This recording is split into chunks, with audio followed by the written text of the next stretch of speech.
হিন্দুদের সঙ্গে বিশ্বাসঘাতকতা করছে এই বিজেপি। অসমে যখন এনআরসি হয়েছিল সেখানে হিন্দুরাই কিন্তু ডিটেনশন ক্যাম্পে বেশি ধরা পড়েছিল। কুচবিহার জেলার বাসিন্দা উত্তম কুমারকে এনআরসির নোটিশ ধরানো হয়েছে। তবে সেই উত্তম কুমার কোন জাতের মুসলিম আপনারা কি জানেন? উত্তম কুমার কোন জাতের মুসলিম? তিনি কোথায় নামাজ পড়েন? কোন দিকে নামাজ পড়েন? নিশ্চয় তিনি নামাজ পড়েন না কোনো জাতের মুসলমানও না, তিনি একজন হিন্দু। তিনি দেবদেবীতে বিশ্বাসী, তিনি পুজো করেন। সেই উত্তম কুমারকে এবার এনআরসির নোটিশ ধরিয়েছে বিজেপি শাসিত অসম সরকার। সত্যি যেন বিজেপি ধোঁকা ছাড়া কিছুই দিতে জানে না। হিন্দুরা 100% বিশ্বাস করে বিজেপিকে। তারা দাবি করে যে বিজেপি হিন্দুদের পার্টি, হিন্দুদের রক্ষা করবে। ঠিক যখন এনআরসির কথা বলে বিজেপি, তখন হাততালি দেয় হিন্দুরাই।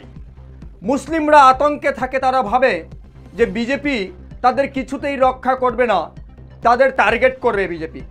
তবে সত্যি এটার একেবারেই উল্টো হয়েছে। এনআরসির নোটিশ ধরানো হয়েছে উত্তম কুমারকে। তবে সেখানেই প্রশ্ন, হিন্দুরা বিজেপিকে বিশ্বাস করে বা মুসলিমরা বিজেপিকে বিশ্বাস করে না, সেই ক্ষেত্রে হিন্দুদের সঙ্গে বিশ্বাসঘাতকতা করছে এই বিজেপি। পরিষ্কারভাবে অসমে যখন এনআরসি হয়েছিল সেখানে হিন্দুরাই কিন্তু ডিটেনশন ক্যাম্পে বেশি ধরা পড়েছিল। তারা অবৈধ নাগরিক হিসেবে প্রমাণ হয়েছিল বেশি, মুসলমানদের সংখ্যাটা ছিল কম। সেই ক্ষেত্রে আবারও কিন্তু বাংলায় দেখা গেল, বাংলায় এনআরসির নোটিশ পাঠিয়েছে বিজেপি।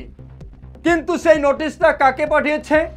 কোনো মুসলিমকে নয়, সেই নোটিশ পাঠানো হয়েছে উত্তম কুমারকে। অর্থাৎ উত্তম কুমার একজন হিন্দু, তিনি পুজো করেন, তিনি রাম ভক্ত, তিনি দেবতা ভক্ত, তিনি পুজো করেন।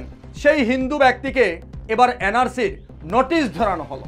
তবে সেই হিন্দু ব্যক্তির বক্তব্য তো নিশ্চয় আপনাদের জানা প্রয়োজন। তিনি কি জানিয়েছেন?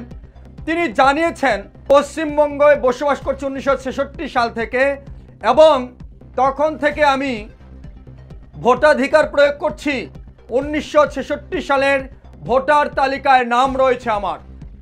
1966 সাল থেকে যার ভোটার তালিকায় নাম থাকে সেই ব্যক্তিকে কিভাবে সন্দেহ করতে পারে এই বিজেপি সরকার যে তুমি ভারতের নাগরিক কি না? অর্থাৎ 1966 সালের পর থেকে তিনি ভোটাধিকার প্রয়োগ করেছেন, ভোট দিয়েছেন, বিভিন্ন নির্বাচনে তিনি ভোট দিয়েছেন। সেই ব্যক্তিকে বলা হচ্ছে যে তোমাকে আমরা সন্দেহ করছি, তুমি ভারতের নাগরিক কি না তোমাকে প্রমাণ করতে হবে। সমস্ত রকম নথি দিয়ে, বৈধ প্রমাণপত্র দিয়ে তোমাকে প্রমাণ করতে হবে যে আমি ভারতীয়। লজ্জাজনক নয় বিষয়টা? একদম লজ্জাজনক। কারণ এতদিন ধরে যে ভারতে বসবাস করছে, ভোট দিচ্ছে, তাকে যদি বলা হয় তোমাকে আমরা সন্দেহ করছি, কি অবস্থা হবে বলুন তো? তাহলে এই হলো বিজেপির আসল চরিত্র। তারা কখনো কারো নয়।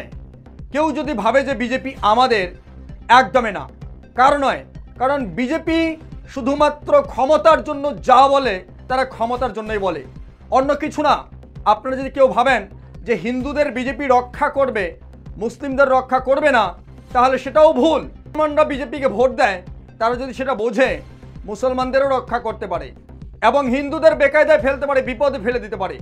বিজেপির আসল চরিত্র হলো যে তারা ক্ষমতা ছাড়া কিছুই বোঝে না, তারা চায় শুধু ক্ষমতা। কুচবিহারের যে ব্যক্তিকে নোটিশ পাঠিয়েছে তিনি অন্য কোনো মুসলিম নন, তিনি গোমাংস খাওয়া মুসলিম নন, তিনি হলেন হিন্দু, উত্তম কুমার। সেই উত্তম কুমারকে নোটিশ পাঠিয়েছে অসমের বিজেপি শাসিত সরকার।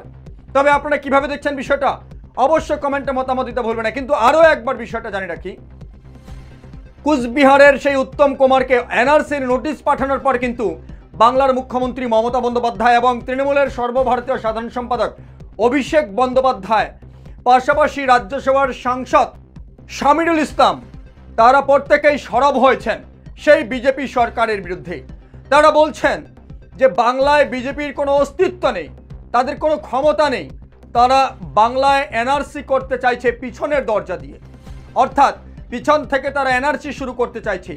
তবে যদি সেই হিন্দুদের বাংলায় যদি এনআরসির নোটিশ পাঠাতে পারে বিজেপি সরকার, তাহলে বাংলায় ক্ষমতা এলে তারা কি করতে পারে একবার ভাবুন। যাদের ক্ষমতা নেই তারা সেই সময় যদি আপনাদের সন্দেহ করে, যদি বলে আপনাকে আমরা সন্দেহ করছি, আপনি প্রমাণ করুন, তাহলে তারা যখন ক্ষমতায় আসবে, প্রশাসনিক লেভেল সব কিছু যখন তাদের হয়ে কাজ করবে, তখন তারা কি করতে পারে, তারা কি করবে, সেটা আপনাদের এখন থেকে ভেবে নেওয়া উচিত। সামনে 2026 বিধানসভা নির্বাচন, সেই নির্বাচনে আপনাদের কিন্তু কাকে ক্ষমতায় রাখবেন এবং কাকে সেই নবান্ন থেকে নামাবেন এবং কাকে নবান্নে তুলবেন আপনারা, সেটাই বিবেচনা করতে হবে। না হলে সময় সাপেক্ষে কিন্তু চোখের জল ফেলতে হবে আপনাদের। অবশ্য মূল্যবান মতামত, আপনাদের সমস্ত রকম মূল্যবান মতামত আপনারাও কমেন্টে লিখতে ভুলবেন না। শেষ করছি, ধন্যবাদ।